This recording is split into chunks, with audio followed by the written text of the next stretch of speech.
Aleluia. Oh, Glória a glória. Deus. Meus irmãos, com alegria eu vos saúdo com a paz do Senhor.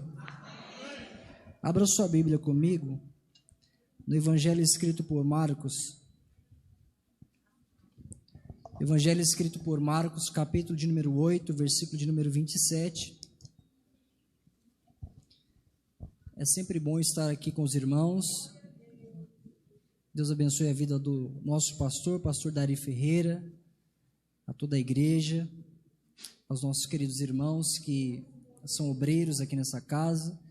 Hoje eu vim acompanhar meu amigo, o evangelista Jackson, orando para que Deus use ele para a nossa vida e assim Deus tenha uma palavra para o seu coração, amém?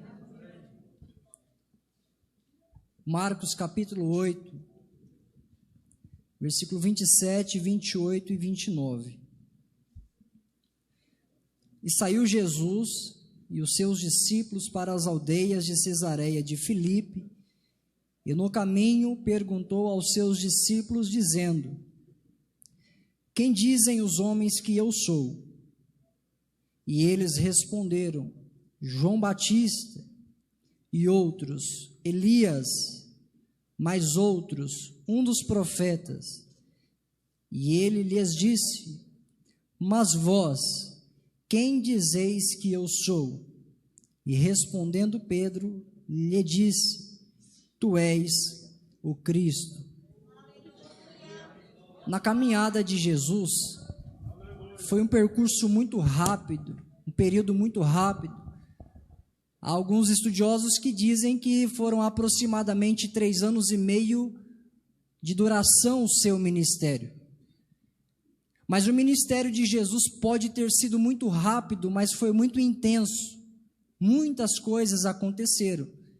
E isso de fato é verdade, porque o último versículo do evangelho escrito por João escreve dizendo que se fosse para escrever tudo aquilo que Cristo houvesse feito, não haveria folha suficiente para descrever ou até mesmo escrever. Jesus, ao iniciar o seu ministério, ele chama 12 homens normais, convida-os para andar consigo. Jesus vai se revelar a esses homens, aqueles homens que pareciam com seus familiares, agora vão começar a se parecer com Cristo, porque o que Cristo fala, eles também falam. Por onde Jesus anda, eles também andam.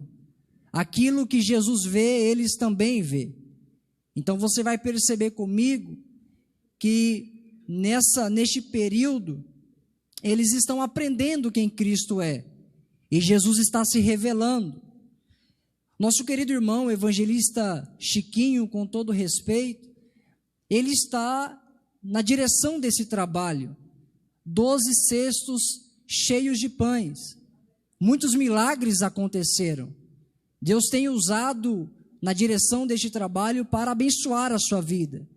Você percebe que quem anda com Jesus, dentro do texto que foi lido, você vai perceber que dentro da multidão, os discípulos não tinham pão, mas um jovem tinha pão. Mas uma coisa o jovem não sabia fazer, ele não sabia como lidar com aqueles pães. Mas a geração de discípulos sabe. Então uma coisa a gente aprende, existem pessoas que até têm pão, mas às vezes não sabem o que faz com o pão.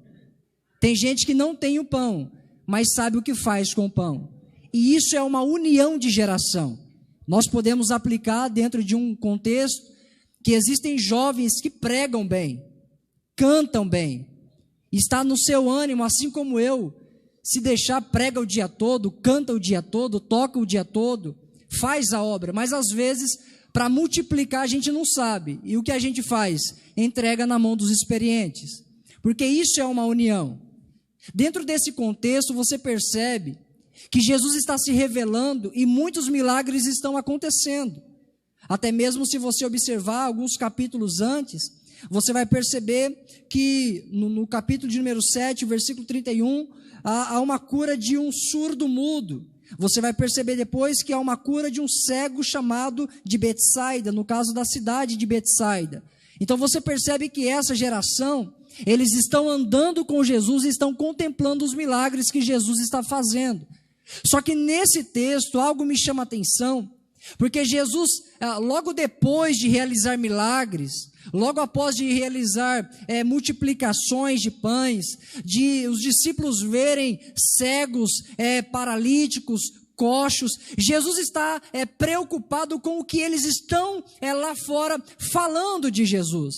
Então Jesus vai chamar os discípulos e vai dizer: olha, o que diz Campina Grande que eu sou? O que é que Campina Grande está dizendo que eu sou? Possivelmente alguém de Campina Grande está dizendo: olha, aqui no Twitter está dizendo que ele é aquele que abre porta. Aí de repente alguém vai lá no Instagram e vai dizer: não, acabaram de postar aqui no Instagram que ele é aquele que dá o casamento. Então aquele que é solteiro, ele abre a porta e você casa.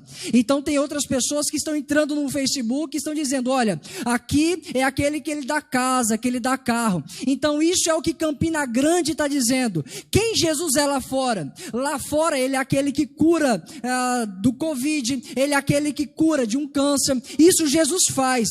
Só que Jesus, ele não é apenas um dipirona que sara a sua dor de cabeça. Jesus não é apenas uma quimioterapia que pode curar o teu câncer. Jesus é muito mais do que isso. E Jesus vai olhar para os discípulos, e eu finalizo aqui. Jesus vai olhar para os discípulos e vai dizer: tudo bem, Campina Grande não anda comigo. E vocês da igreja Assembleia de Deus da Liberdade, quem diz que eu sou? Aí Pedro toma a palavra dizendo: tu és aquele que abre porta, mas não é só isso. O Senhor é aquele que dá carro, mas também não é só isso. Era para você estar dando glória a Deus. Você é aquele que abre porta de emprego, mas você não é só isso. Então o que eu sou para vocês? Pedro toma a palavra dizendo: tu és o Cristo, aquele que salva a minha alma, é o unigênito de Deus. Você recebe essa palavra nessa noite. Você não pode diminuir Jesus apenas pelo tamanho da sua necessidade, porque se você precisa de uma porta de emprego, ele abre e você desvia. Mas quem ama Jesus de verdade pode não ter carro, pode não ter casa, pode não ter carro próprio, pode não ter bens nessa terra, mas ele tem a presença de Jesus.